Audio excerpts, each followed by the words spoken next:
This is what the skies looked like in March. And this was 1 month later, when passenger numbers were a staggering 94% lower than the previous year, thanks to the COVID-19 pandemic. Business is now starting to pick up, but travel is becoming increasingly localised and complicated. This world of quite easy travel and relatively free movement just sort of has evaporated almost overnight. This will have consequences far beyond cancelled holiday bookings. It could exacerbate existing inequalities, create economic hardship, and disrupt the workings of the globalised world.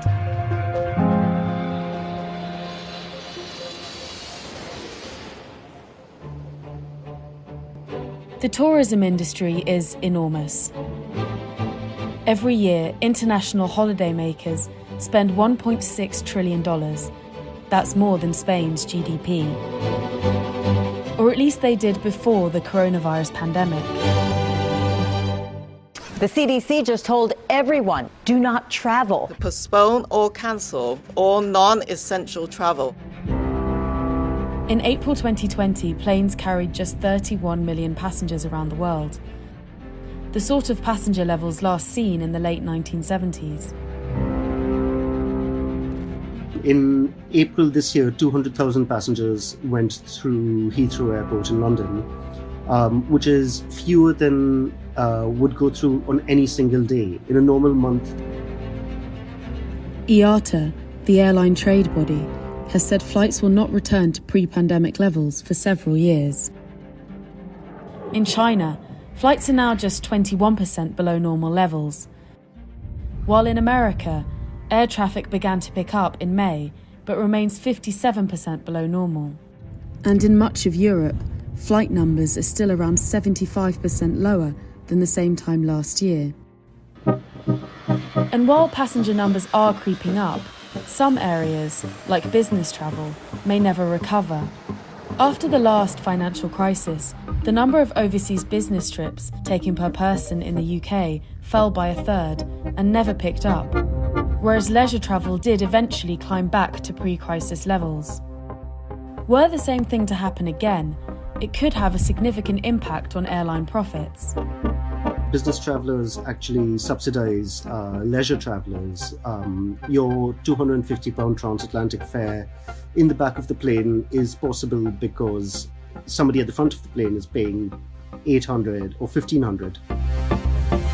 Airlines are already struggling. Virgin Atlantic has announced plans to cut more than 3,000 jobs in the UK. Air Canada lost more than $1 billion in the first quarter.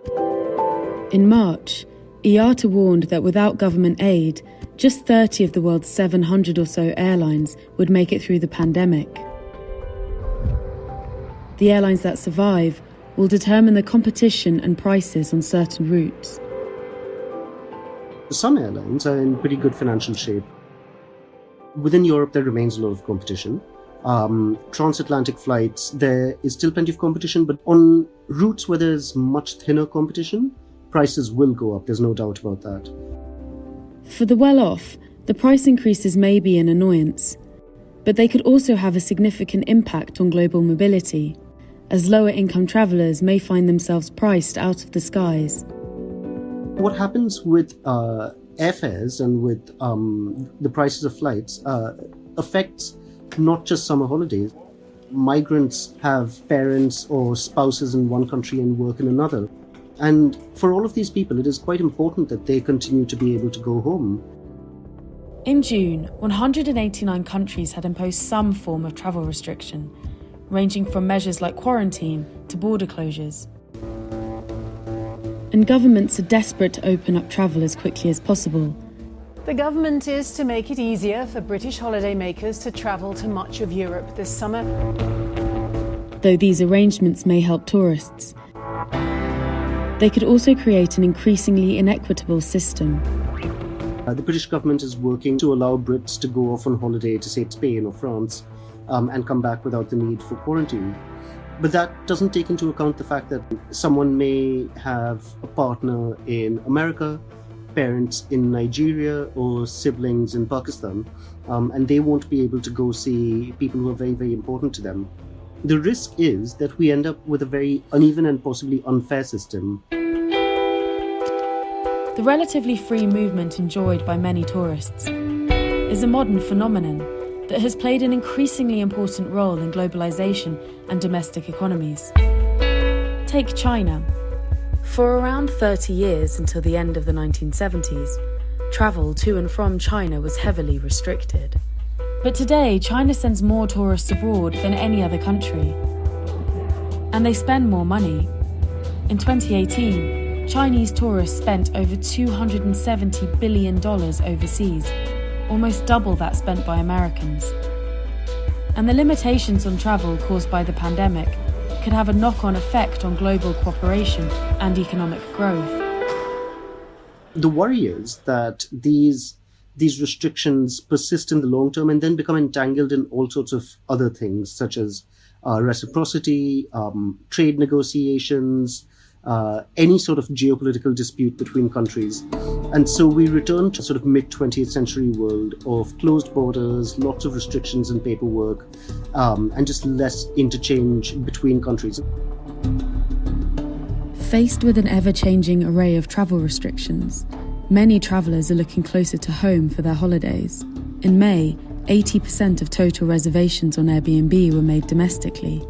And between January and April, foreign searches for summer holiday accommodation in Spain fell by as much as 94%. The rise in localised travel could be good news for the environment. In 2018, carbon dioxide emissions from commercial flights accounted for 2.4% of global fossil fuel emissions. The answer to this quandary is not to stop people from flying. Rather, it's to make planes more efficient and to focus on innovation in the industry. The pandemic has accelerated the shift towards efficiency, so some older planes are being taken out of the sky. The COVID-19 pandemic will dramatically affect the way in which people move around the world. But rather than driving economic growth, as the travel industry has in the past, new restrictions could affect globalization, sowing division and increasing inequality. My name is Leo Mirani. I'm a correspondent on the Britain desk at The Economist. And if you'd like to read more about the impact that COVID-19 is having on international travel, click the link opposite.